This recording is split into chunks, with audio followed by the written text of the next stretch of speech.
un espacio de reflexión sobre la función de la cultura cinematográfica y teatral en la vida contemporánea.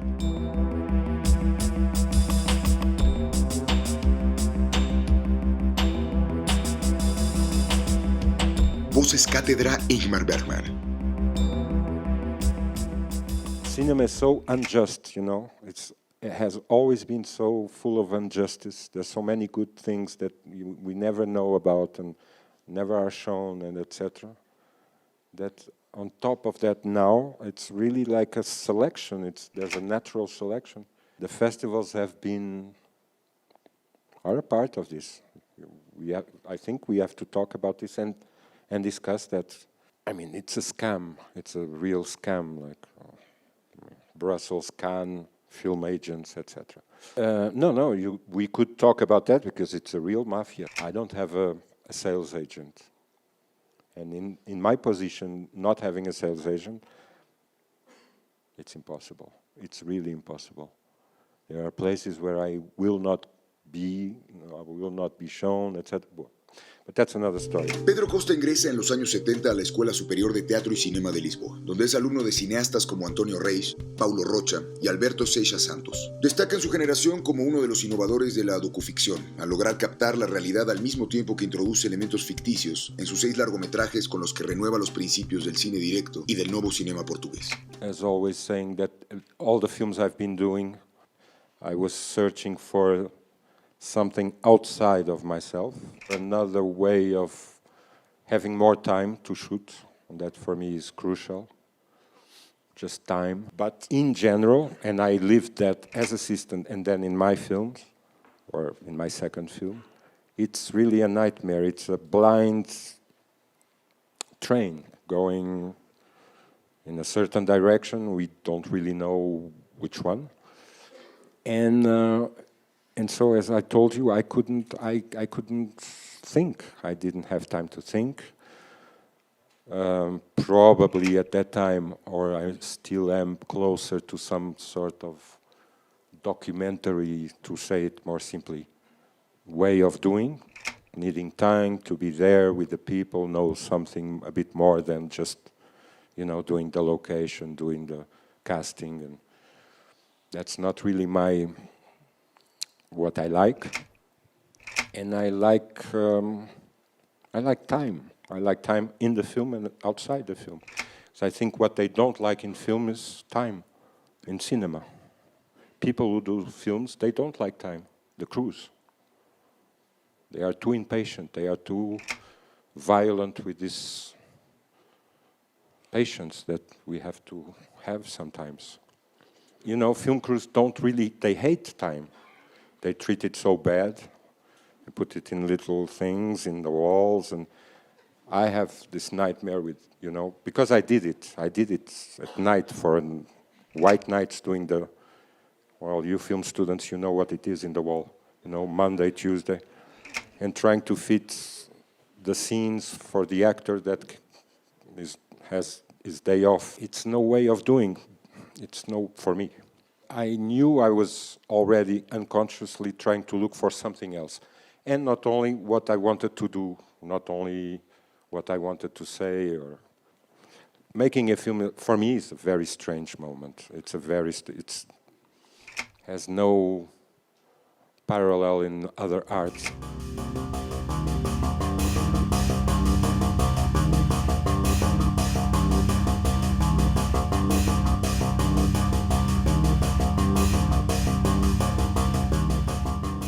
What I wanted in my second film was to run away with the with the camera, and that's what I did. And shoot silent, because the sound guy didn't come with me. I shot silent shots of portraits of people in Cabo Verde that are in the film still.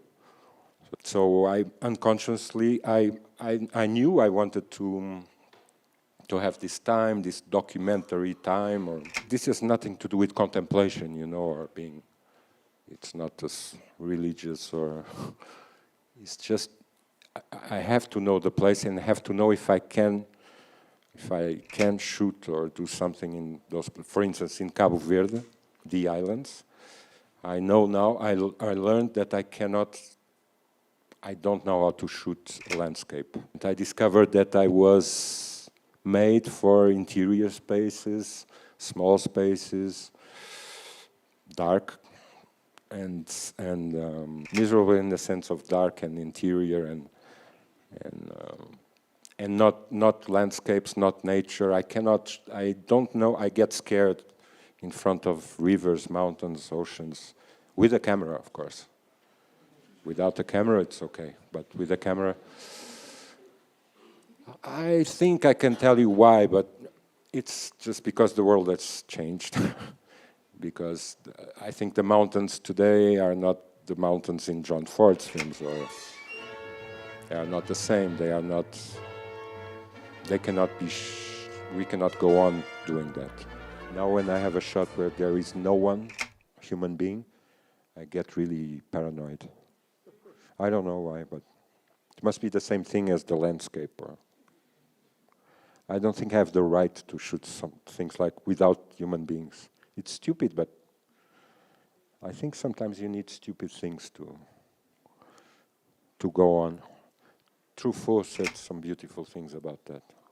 You need to be a little bit stupid to make films, to believe in something, you know. Vamos para outro lado.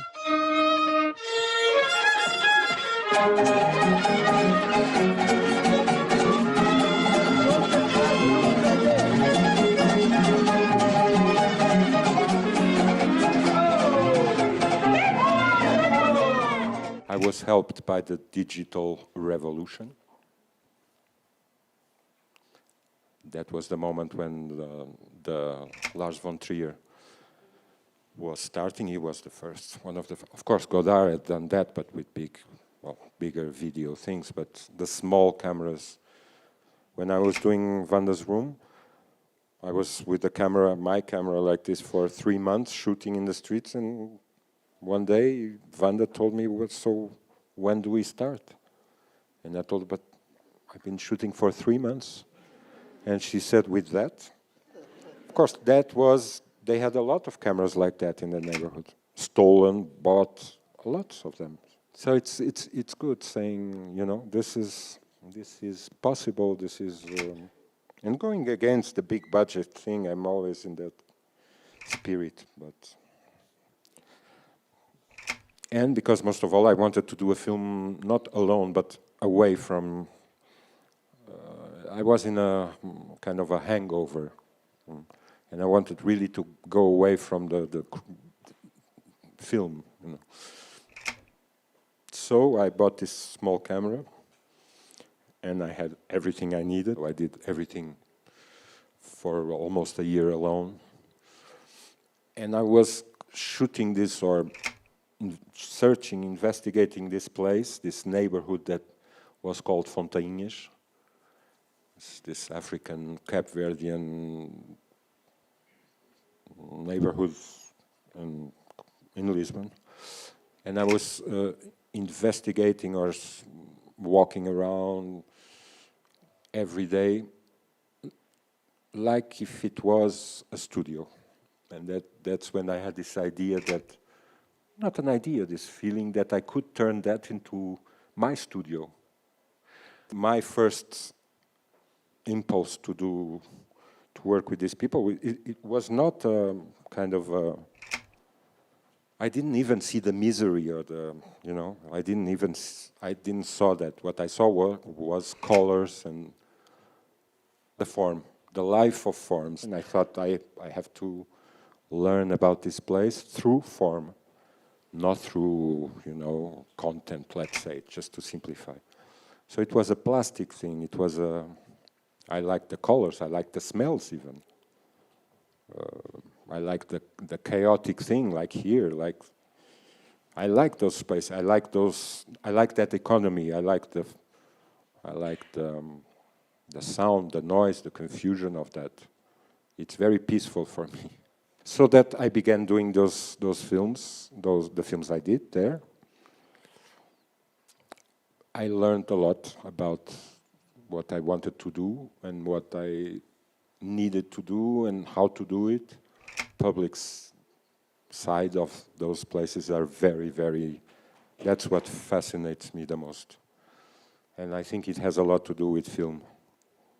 Privacy, secret, and this. I mean, we're all in front of this that speaks to you. But at the same time, it's a big secret.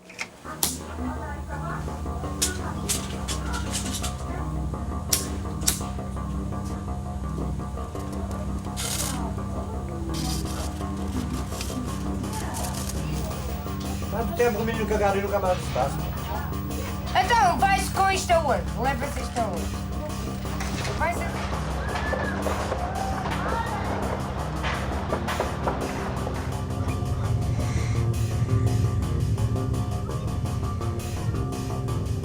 I did this film in Vanda's room, and there was this feeling sometimes outside was more secret than inside. Inside the houses was like a forum of discussion, like a arena of fighting. And in the streets, it was a very secret thing, especially at night. The breathing, of course, there's also the mythology of all these places, which is, there's a lot of dark things going around, drugs, stolen things, gangsters, pimps, whores, everything, drug addicts, crazy people, of course. And this idea that it's a secret that everybody knows, but it's not the same to you and you and you. It's very strange. Para Casa de Lava en 1994, Costa filma en Cabo Verde y, cambiando lo planeado, termina haciendo una película sobre los habitantes de la isla. De regreso en Portugal, Costa llega al barrio de Fontañas para entregar encargos que sus amigos africanos le han encomendado. A partir de esto, el barrio y sus habitantes se convierten en los protagonistas de sus películas.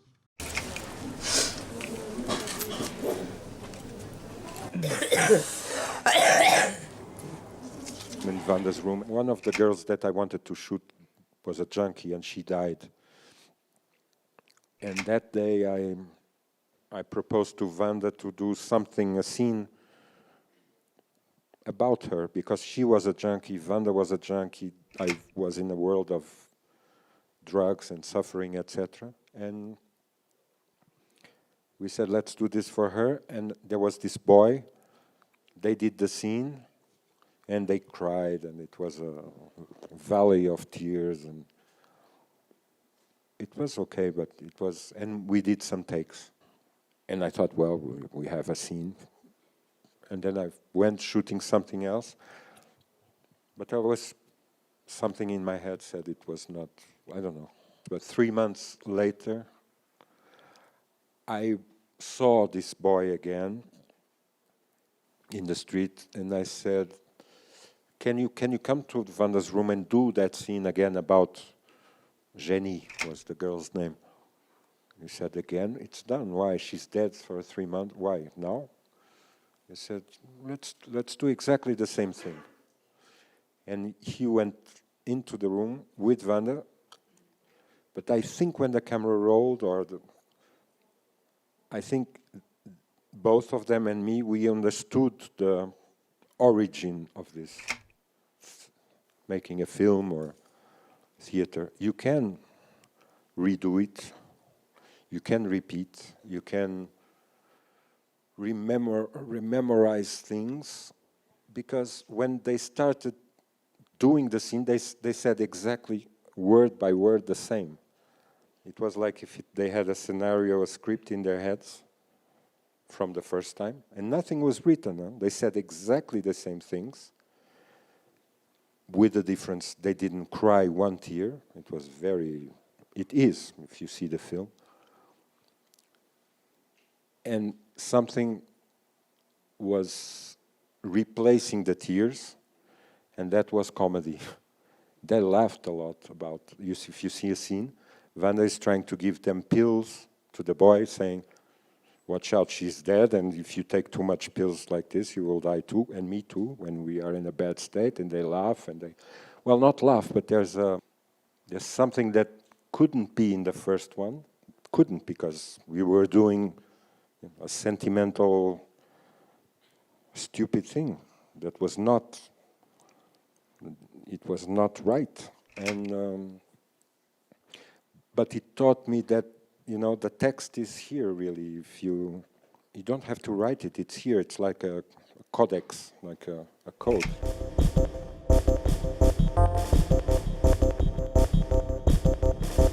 So working with this, especially the actors, Ventura and Vander, Vitalina now or others, it's very, how do you say, I always say priceless, because they understand what is happening, not like an actor, really not like an actor. They understand it in another way, not more profound or not more.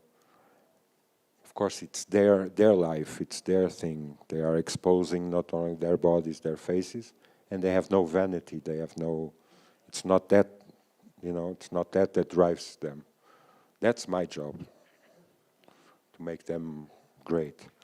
They don't care. I will never forget, there was a moment where I worked with a guy called Lento, was picked up by the police, went into the police station, they gave him a shot, and his name now is Lento. We did, I don't know, 50 takes of one scene in Colossal Youth, where he had a long, well, a monologue, something. And it was very cold and night, and it was not really good. And he said, let's go home and let's do it tomorrow again. I never had this. And everybody went home, we 5, and we began the day after. He did it. I don't know if he was happy and I was happy. And this is a guy who, again, had no relation to theater or culture or cinema or this kind of work. What I mean is that something that I always say, one of the pleasures, because this is the word, priceless pleasures, that it does not involve money or any kind of interest. You're doing your film, and at the same time you're saying to these guys, or silently saying, cinema is possible with you. And this is, I think we should keep it alive and doing it. Sometimes, not always, but sometimes they ask for more takes, you know. I never had that with actors. They ask, they say, I can do better.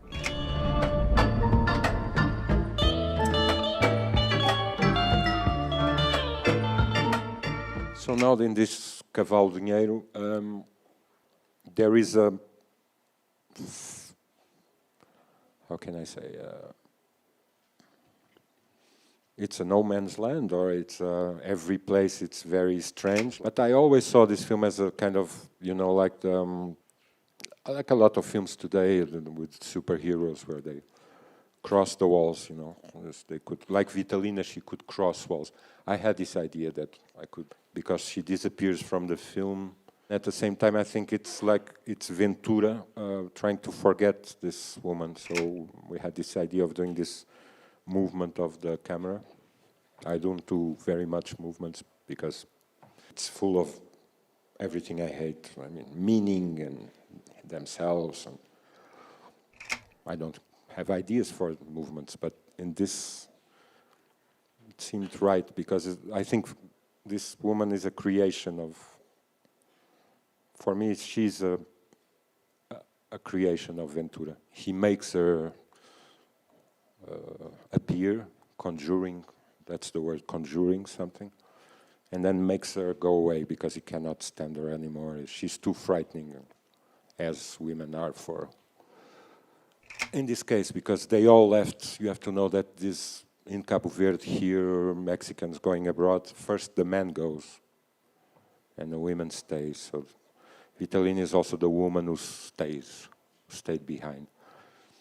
She came for the funeral of her husband. And then she stayed. When I met her, I thought, Vitalina, she could whisper, because she has no papers. She has no identity. She has no Portuguese identity. She has no passport. She has no visa. And so she's like a wind. I think it's very clear that Ventura has the quality of the hero, of the pioneer of the immigrants. I love immigrants. I think they are very courageous people. So they have this courageous, epic side, tall man, like in the Westerns. But at the same time, there's this dark, doomed side. Até dói cá dentro ver essa coisa mais que eu não queria ver. O teu cabelo tão lindo cai a minha mão como as ervas secas. Às vezes perco a força e juro que vou esquecer-me. There was a guy called Gil Scott Heron. It was a musician, composer, painter, writer, poet, social, political activist. He was a member of the Black Panthers. In 2010, when he made the record, I was in New York, and I saw in the New York Times his photo, and it was Ventura. It was exactly like Ventura, even the hat. So I tried to, through some friends from film and music, and to get to him and to get my films to him, so he saw them on DVD. He liked it, especially Ventura. He said, "I see this guy. Let's do something." And then he died in 2012 because of a lot of complications from, especially drugs. Wonderful composer and musician. The revolution will not be televised. That was about the fact that the first change that takes place is in your mind. I like this double job of explaining that film can be a reality with just, nothing, almost nothing. Like Chaplin, or like in the beginning, it's a street corner and a dog, and it's not more than that. There are no faster films than Chaplin. Didn't move the camera that much. If you see his first biograph, SNA, short films, never moves. I mean, there's something like this sometimes, or in cars sometimes, yes, but so Ozu never moves, and it's the fastest thing in cinema, I think. So it's that, it's patience, it's a way of being. I see lots of films that should be in film theaters all the time. Not only that, but you should have Chaplin and Tati and Bresson and Ford and Ozu every day in a theater. That way you could go see a film. We have cinematheques and filmotheques, but in normal films, in cinema. I'm sure that would change a little bit things, because at least with young kids, Chaplin works. Black, white, Chinese, it works every time. It's not mysterious, it works. Just replace some things that kids see today by Chaplin or Ozu and so on, and you will make a better world. See? I'm not a hateful. Thank